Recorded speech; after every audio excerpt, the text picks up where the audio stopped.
I was but a boy when I first discovered the grove in the wood, or perhaps when it discovered me. I came across the path leading to it down from my grandparents' house where I would often visit in the summer months, wild and free from the responsibilities of school. At perhaps 10 years of age, while whiling the days away in simple pleasures of fresh air and sunshine, I stumbled upon the strange dirt path running through the forest, somehow sinister and inviting all at once. I recall the particular feeling of dreadful excitement I first had when I found the tree-lined trail. Unpaved, but well-worn by the passage of many small feet over a very long time. It curled and swayed this way and that, not appearing to obey any logic or whim, the twists and turns of its passage taking it through the swaths of deep shadow over fallen trees and across babbling brooks. I had to follow it, of course, even though I knew that there was something darkly magical about that road I trod. I had played in the woods many times before, and though I was not the best natural pathfinder, I knew this trail had somehow never before lay where it now did. Still, a puzzle so mysterious as this, my natural boyish curiosity was simply too powerful for my inherent caution to overcome. I don't know how long I followed the path. Time and reality seemed to enter into a kind of waking dream as I traveled along, and as I continued, the sun gave way to sparkling moonlight visible through the leaf-lined branches of the trees spreading wide above. Stars, foreign and unknown to me, twinkling brightly with strange eldritch light. Despite the oddity of my journey and the expectant terror that should have beset me from being alone in a place that I was wholly unfamiliar with, all that I felt was a sense of calm and belonging. The barest, tinkling silver scraps of music reached my ears as I walked, so faint that it could almost be taken as my imagination. But the strains were so cheerful and inviting that any possible thought of discontinuing my journey were rapidly driven from my mind. The farther I got along the path, the closer I got to the music, the quicker my steps became, my feet slapping against the dirt in time with the rapidly increasing beat of my heart as it thundered within my chest.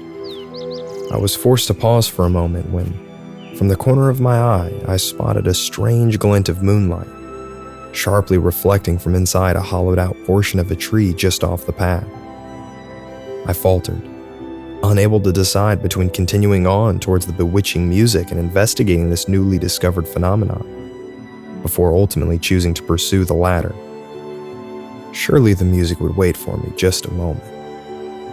Reaching into the tree, my fingers felt the cold smoothness of carved metal. I retrieved the object from within and found it was a sort of pendant strung upon a leather thong and inlaid in silver. Its center stone encircled by an alien but beautiful script that was unknown to me. Most strangely, the gem itself softly glowed, seemingly by means of its own power. As I studied my newfound treasure, I was shocked to discover that my feet, apparently of their own accord, had continued to guide me along the path, again traveling towards the haunting music that still beckoned me onward. Regaining conscious control of my passage, slightly shaken by my autoambulation despite the reassuring lilt of the music, I slipped the pendant into my pocket and cautiously proceeded, exhilarant and nervous to discover what might lie at the end of the forest path. At last, the way passed through a high wooden archway before opening into a large clearing, perhaps 100 yards in diameter, that to my wonder appeared to be occupied by a fantastic carnival.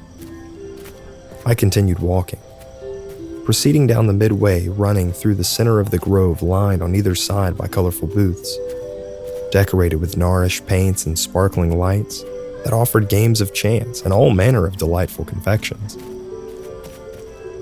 Dozens of other children ran about me, alone and in packs of 2, 3, or more, all squealing in glee.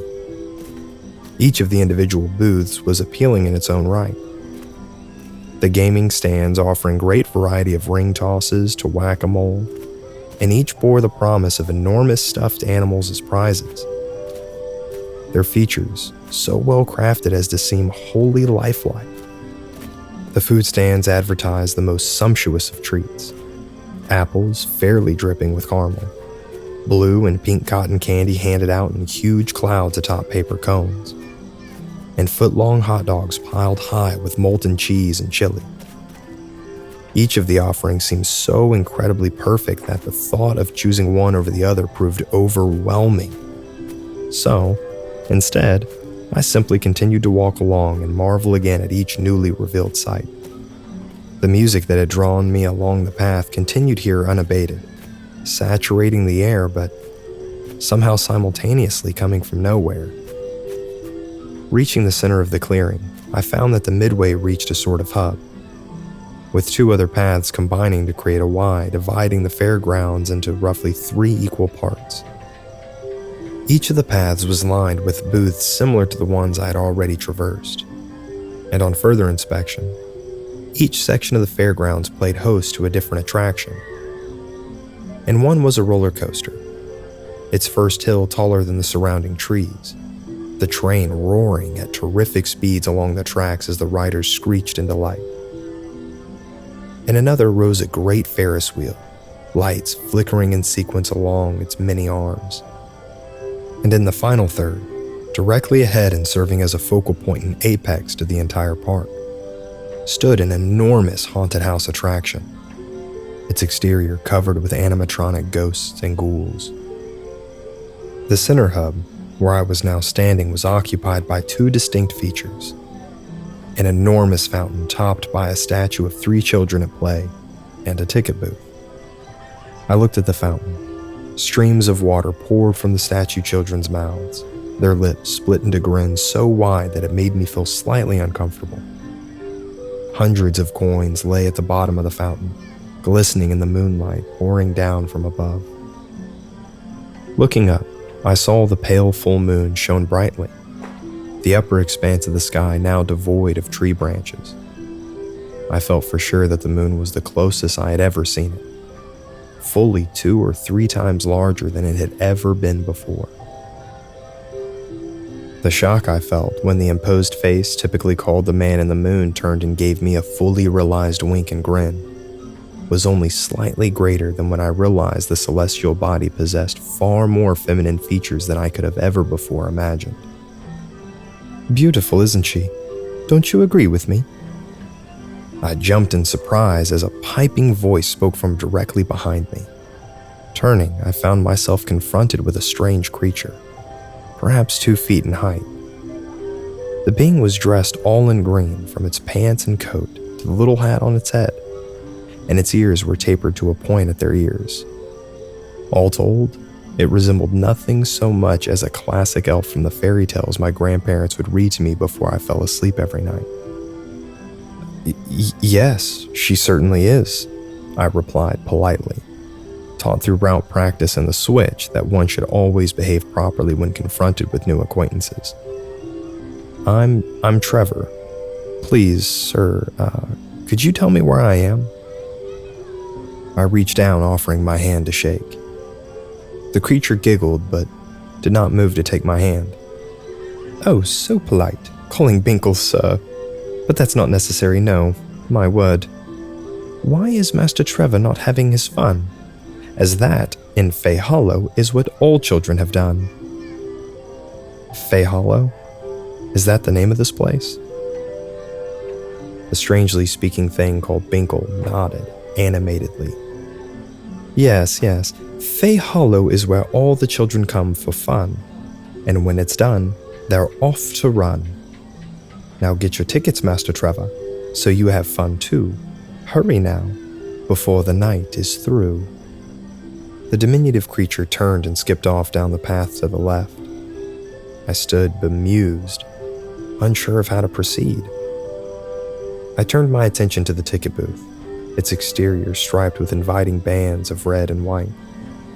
The window manned by another being that could have been Binkle's twin. I approached the counter and began to rummage in my pockets.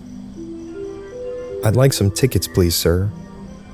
I'm afraid as I hadn't been intending on coming to your fair, I don't have much money on me." "Oh, never fear, Master Trevor, dear. Tickets here for children are free. Have as many as you please." The little being held out a handful of red and purple tickets towards me. With my left hand, I reached to take the offered slips, but in the moments before my finger would have touched them, my other hand, still in my pocket, brushed the amulet I had discovered in the hollow tree along the path just minutes ago.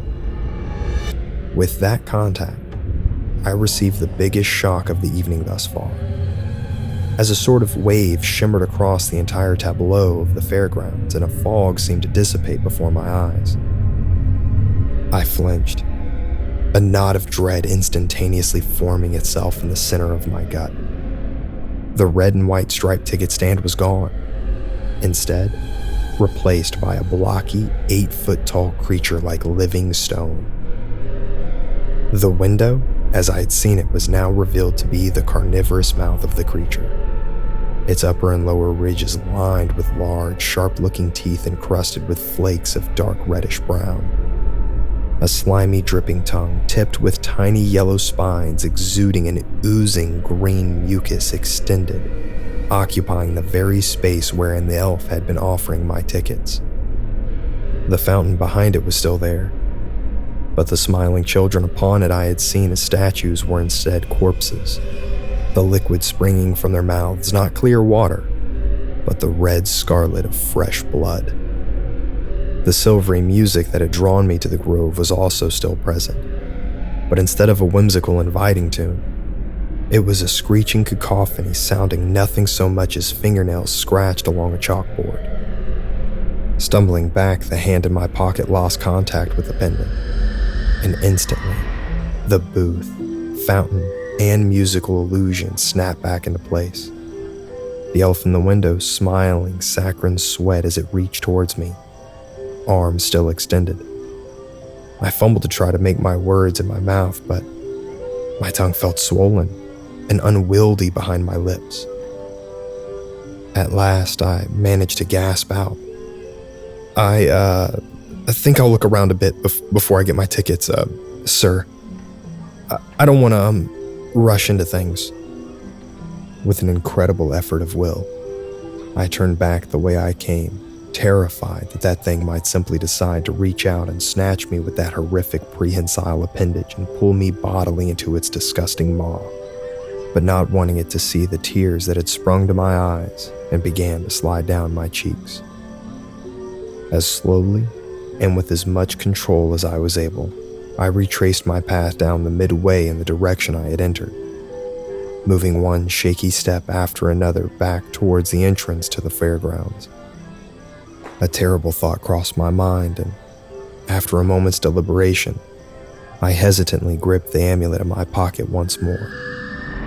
Again, the illusion fell away, and to my growing panic, I realized that it was not merely the ticket booth that had hid a darker and more horrific countenance, but rather the entire landscape and its occupants that were camouflaged behind a glamour of childish beauty.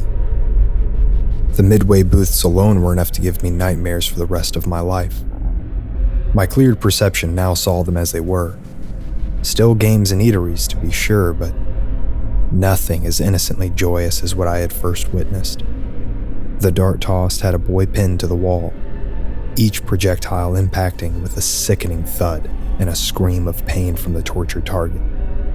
Similarly, at the whack-a-mole station, giggling children wielding sledgehammers pounded away at bloodied and broken heads that rose and fell, so disfigured as to be almost unrecognizable. The stands offering refreshments were just as awful. The candy apples were, in reality, human hands and feet impaled on sticks, and my stomach lurched in disgust as two younger children walked by me, unwittingly devouring their ungodly treats, blood smearing their lips and dribbling down their chins. The various fair patrons were not merely the unknowing perpetrators of the horrors, however, but far to the contrary. The cotton candy appeared to actually be some sort of amorphous jelly that, once taken in hand by its unknowing victims, slowly and inevitably crawled up their arms surrounding their heads and began to eat. I saw perhaps 20 children, their heads engulfed by the insatiable blobs, wandering aimlessly. Their skin and in some cases parts of their skulls simply dissolved away. The hot dogs were strange wiggling worms that slipped themselves into children's mouths and, with a sickening convulsing motion, proceeded to force their way down their throats. Several bodies laying around, large open wounds still bleeding from their exploded stomachs, told me what happened next. And these were not the worst. No, that distinction belonged to the three main attractions. The general contour of the roller coaster remained the same, but now with the illusion lifted, it became obvious that it was in fact a large serpentine beast. Its snake-like body rising and curling about in the same path that the train had appeared to take. Its massive head lay on the entrance, and I watched as a line of waiting riders walked willingly into the open mouth. They appeared to be chatting excitedly until, with the 10th individual passing into that horrifying void, the maw clashed shut. After a couple of long moments, 10 twitching lumps quieted, then began to pass through the creature like a constrictor digesting its prey. The jaws opened again, and the next 10 passed inside. My petrified attention turned to the Ferris wheel, which had been revealed by the amulet as a massive spiderweb stretching amongst the trees. Again, docilely waiting children stood and waited their turns as, one by one, they were scooped up by giant arachnids the size of ponies, rapidly enveloped in webbing and hung upside down by many spokes of the silken construct. At the center of the web rested a massive spider, easily 10 times as large as the others. Periodically, the smaller creatures would retrieve one of the thrashing capsules and deposit it in front of what must be the queen, her front legs quickly positioning the captive. A quick flash of fangs the size of railroad spikes would pierce the prey, the paralyzing venom holding it still for her to subsequently devour the hopefully unknowing victim. The haunted house was perhaps the most horrific of all. A stage was set before the structure, which I now saw was built entirely of human bones of all shapes and sizes. Upon the stage sat a throne similarly constructed, and upon it rested a creature of sylvan and utterly inhuman nature. Though the creature was unquestionably male based on the enormous flaccid member lying between its legs, its features were distinctly feminine. Curled ram horns sprouted from either side of its head, its softly lined face dominated by large almond-shaped eyes as black as a moonless night. Around the stage there rose a number of sharpened stakes, perhaps 10 feet tall, and affixed atop each was a child, still very much alive. The being on the throne exuded an air of almost casual boredom, and with a motion of easy indifference extended a hand holding a golden chalice, allowing it to be filled by the blood oozing from one of the impaled children, before taking the unholy beverage to his lips and drinking deeply. A wash of sickly crimson bathing its mouth. The creature wiped away the residue with the back of its hand, drying it upon the thickly matted hair sprouting from its chest. Its dark eyes flicked to me where I stood staring, and it smiled knowingly at me and winked. The idiosyncrasies of the motion a perfect copy of the expression the animated moon had given me earlier. I don't know how long I had been standing there, desperately trying to move, but too terrified to even twitch. The warmth of urine running down my leg after my bladder involuntarily emptied itself, when a voice again addressed me from behind. "Beautiful, isn't she? Don't you agree with me?" Through an intense effort of will, I turned. The humanoid being was more than 10 feet tall and half as wide, white and hairless. Its eyeless face split open by a too-wide smile containing perhaps 100 crooked teeth, serrated like a shark. Its long arms hung past its knees and terminated in large knuckled hands seemingly big enough to envelop me completely, and tipped with wicked-looking claws. I saw that one of the fingers had been run through a small corpse. the body dressed in a recognizable sage green outfit that revealed the identity of the speaker, of whom I had earlier made my acquaintance. "She certainly is Binkle," I somehow managed to reply, my shaking voice barely a whisper. The creature's smile widened even farther, seemingly pleased that I remembered it. "Why is Master Trevor still not having his fun? Has he not found something that he would like to have done?" No, Binkle, that's not it." My entire body was shaking as I faced the monster in front of me, its hands moving the little green-suited corpse in time with the words.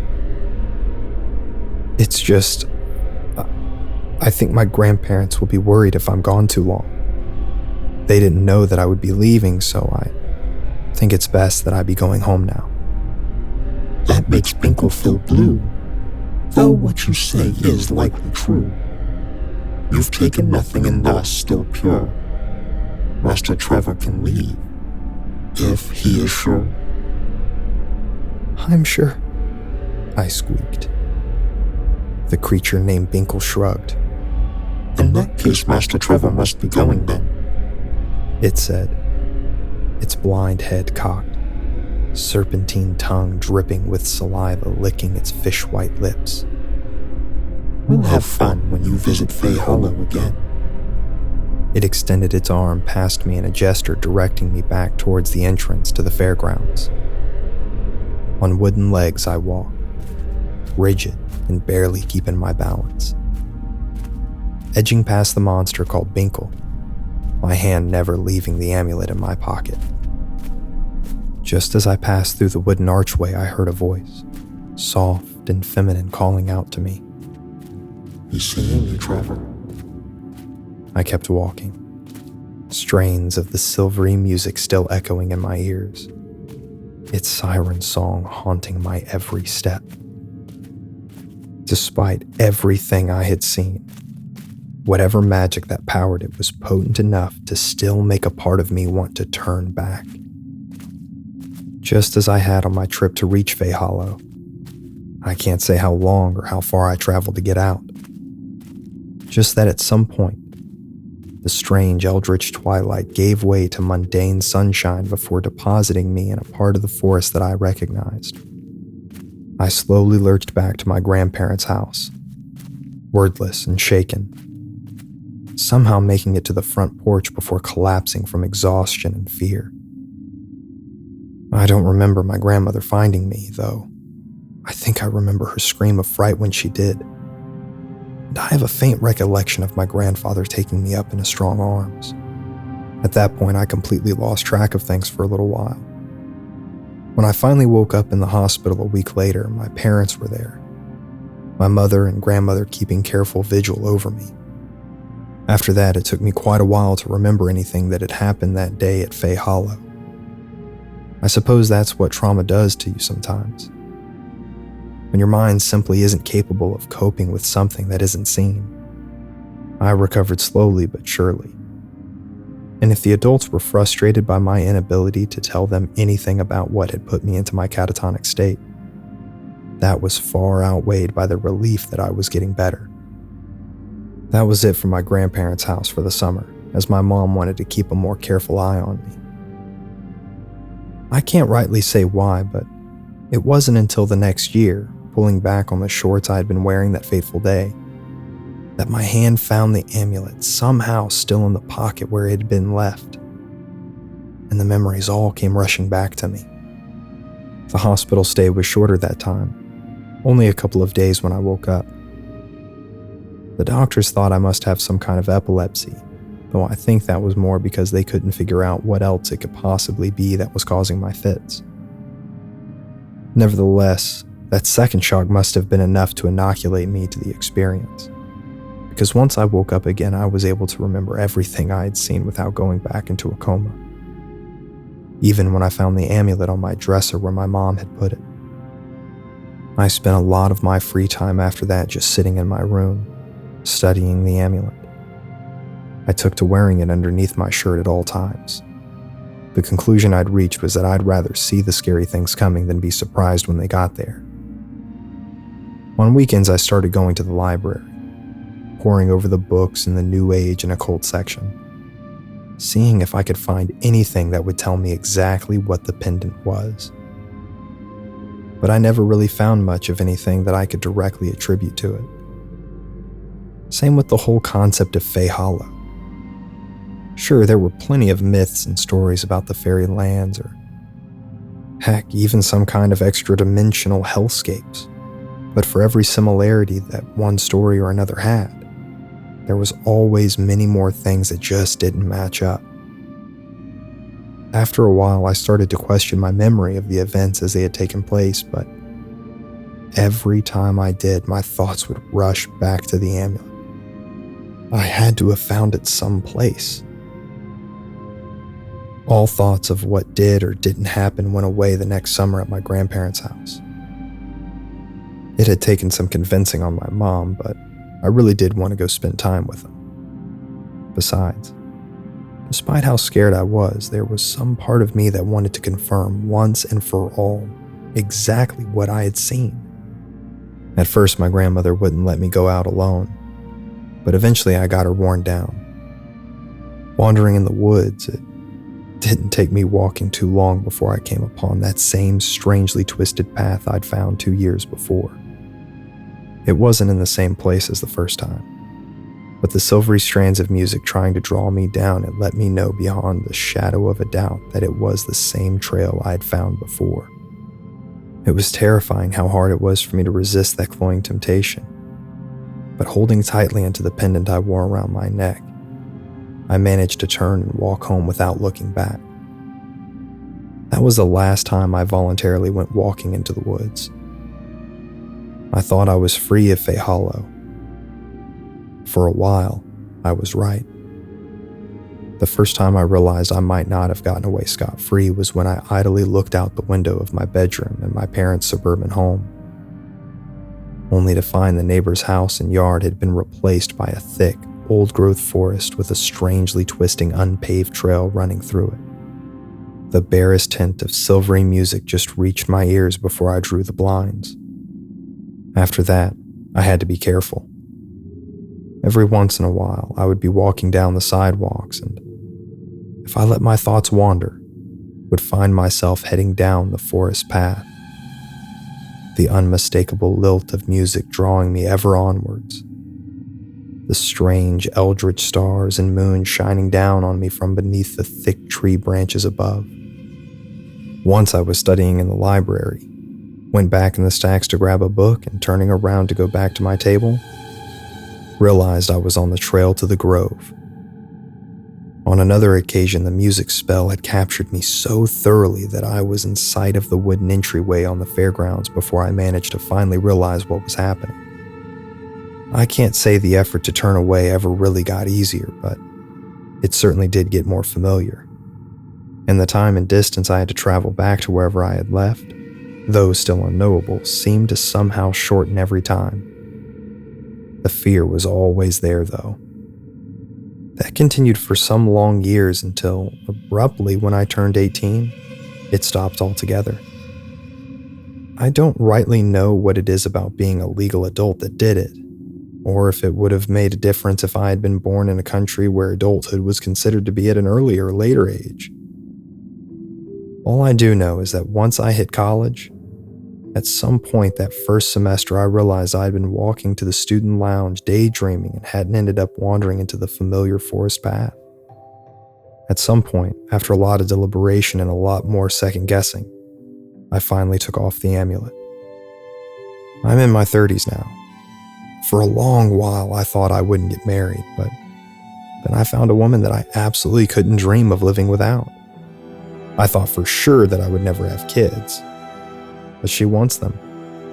And there's no way I can deny her that either, but I worry. If I have a child, will the grove come for them?